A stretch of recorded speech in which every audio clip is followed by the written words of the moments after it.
এদিকে শেখ হাসিনার পদত্যাগ নিয়ে দেশে নানা বিতর্ক তৈরি হয়েছে। ছাত্র জনতার গণবিপ্লবের পর তিনি দেশ ছেড়ে ভারতে পালিয়ে যান।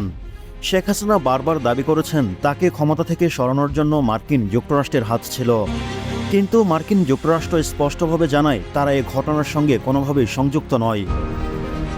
তাদের মতে বাংলাদেশের ছাত্র অজনতা অভ্যুত্থানের ফলে হাসিনা সরকার পদত্যাগ করতে বাধ্য হয়। এরই মধ্যে ভারতীয় সংবাদ মাধ্যম দ্য সানডে গার্ডিয়ানের একটি চাঞ্চল্যকর প্রতিবেদন প্রকাশ করে, যা নতুন মাত্রা যোগ করেছে। দ্য সানডে গার্ডিয়ান তাদের এক প্রতিবেদনে জানায়, শেখ হাসিনাকে উৎখাতের পরিকল্পনা 2019 সাল থেকে শুরু হয়েছিল। তারা উল্লেখ করেছে, কিছু নথি পর্যালোচনার মাধ্যমে দেখা যায় মার্কিন যুক্তরাষ্ট্র 2019 সালের প্রথম দিক থেকে হাসিনাকে অপসারণের পরিকল্পনা করে আসছে। এই নথিগুলোর উপর ভিত্তি করে বলা হয়, যুক্তরাষ্ট্রের সরকারি অর্থায়নে পরিচালিত কিছু সংস্থা এ পরিকল্পনা বাস্তবায়নের দায়িত্ব নেন। মঙ্গোলিয়া 1996, হাইতি 2001 এবং উগান্ডা 2021-এর মতোই বাংলাদেশের ক্ষেত্রে ইন্টারন্যাশনাল রিপাবলিকান ইনস্টিটিউট IRI যুক্তরাষ্ট্রের শাসন ব্যবস্থার পরিবর্তনে একটি বড় ভূমিকা পালন করছে। প্রতিবেদন অনুসারে এই পরিকল্পনা বাস্তবায়নে ন্যাশনাল এন্ডাউমেন্ট ফর ডেমোক্রেসি এবং United state agency for international development মূলত IRI-কে দায়িত্ব দেয়। নথিগুলো আরও উল্লেখ করা হয়, ভারতের হস্তক্ষেপ প্রতিরোধের জন্য প্রকল্পটি গুরুত্বপূর্ণ ছিল। বিশেষ করে বাংলাদেশের রাজনৈতিক অঙ্গনে ভারতের প্রভাব প্রতিহত করতে এ প্রকল্প প্রয়োজনীয় হয়ে দাঁড়িয়েছিল। ওয়াশিংটন ভিত্তিক ইন্টারন্যাশনাল রিপাবলিকান ইনস্টিটিউটের মূল উদ্দেশ্য হল গণতান্ত্রিক প্রতিষ্ঠান, রাজনৈতিক দল, সুশীল সমাজ এবং নির্বাচনী প্রক্রিয়াকে সমর্থন করে গণতন্ত্রের প্রচার করা। এছাড়া USAID অর্থায়িত প্রকল্পগুলো বাস্তবায়নে অংশীদারিত্ব হওয়া। National Democratic institute, centre for international private enterprise এবং সলিডারি সেন্টারের পাশাপাশি IRI-NEDর 4টি মূল প্রতিষ্ঠানের মধ্যে একটি।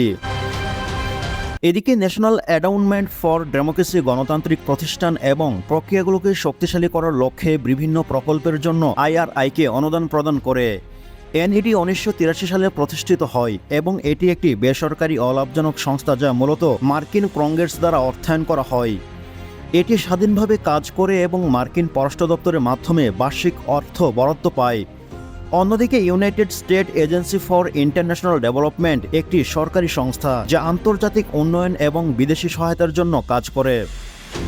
2019 সালের মার্চ মাসে USAID এবং NED থেকে অনুদান পাওয়ার পর IRI ঢাকার শাসন ব্যবস্থার পরিবর্তন আনতে একটি প্রকল্প শুরু করে। এই প্রকল্পের নাম দেওয়া হয় প্রমোটিং অ্যাকাউন্টেবিলিটি, ইনক্লুসিভ এবং রেজিলিয়েন্স সাপোর্ট প্রোগ্রাম।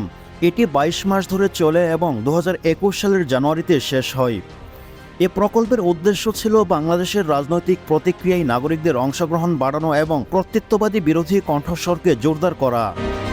প্রতিবেদনে আরও বলা হয়, IRI বাংলাদেশের নাগরিকদের রাজনৈতিক সম্পৃক্ততা বৃদ্ধির জন্য একটি সামাজিক ক্ষমতায়ন প্রকল্প করা হয়। এর মাধ্যমে IRI স্থানীয় এবং অপ্রথাগত ফোরামগুলোকে লালন করে, যেখানে নাগরিক কেন্দ্রিক আলোচনা হতো।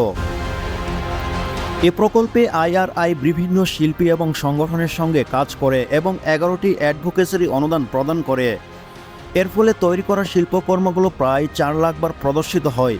এর মধ্যে ছিল সঙ্গীত, অভিনয় শিল্প প্রদর্শনী এবং theatre performance. IRI LGBTI, Bihari এবং অন্যান্য জাতিগত সংখ্যালঘু সম্প্রদায়ের সঙ্গে কাজ করে।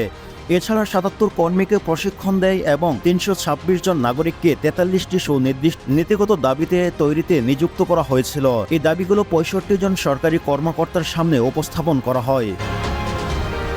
প্রসঙ্গত 2024 সালের নির্বাচনের আগে 2021 সালের ফেব্রুয়ারি থেকে সেপ্টেম্বর পর্যন্ত একটি প্রকল্পের অধীনে IRI national endowment for democracy থেকে $9 লাখ অনুদান পেয়েছিল।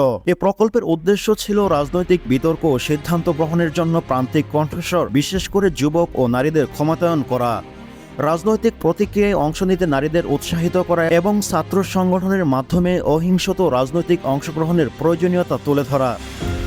এই নথিতে মার্কিন পররাষ্ট্র দপ্তরের 5 জন কর্মকর্তা এবং ঢাকায় অবস্থিত মার্কিন দূতাবাসের 3 জন কর্মকর্তা, USAIDর 2 জন কর্মকর্তা এবং একজন রাজনৈতিক কর্মকর্তাকে প্রাথমিকভাবে যোগাযোগের মাধ্যম হিসেবে চিহ্নিত করা হয়। ভারতীয় গণমাধ্যম দ্য সানডে গার্ডিয়ান তাদের নাম প্রকাশ করতে চাননি, তবে সিনিয়র কর্মকর্তাদের মধ্যে যারা এই পুরো প্রক্রিয়ার তত্ত্বাবধান করেছেন তাদের মধ্যে ক্রিস মার্ফি, SFRC দক্ষিণ এশিয়া উপকমিটি সোমনা গুহ এবং দক্ষিণ এশিয়া পরিচালক ন্যাশনাল সিকিউরিটি কাউন্সিলর ডোনাল্ড লো।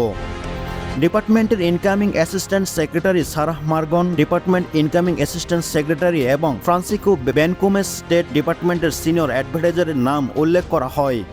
এই পুরো প্রকল্পটি ঢাকায় শাসন ব্যবস্থা পরিবর্তন আনতে ব্যাপক প্রভাব ফেলেছে এবং প্রায় 4 লাখ বাংলাদেশি নাগরিক সরাসরি প্রভাবিত করেছে।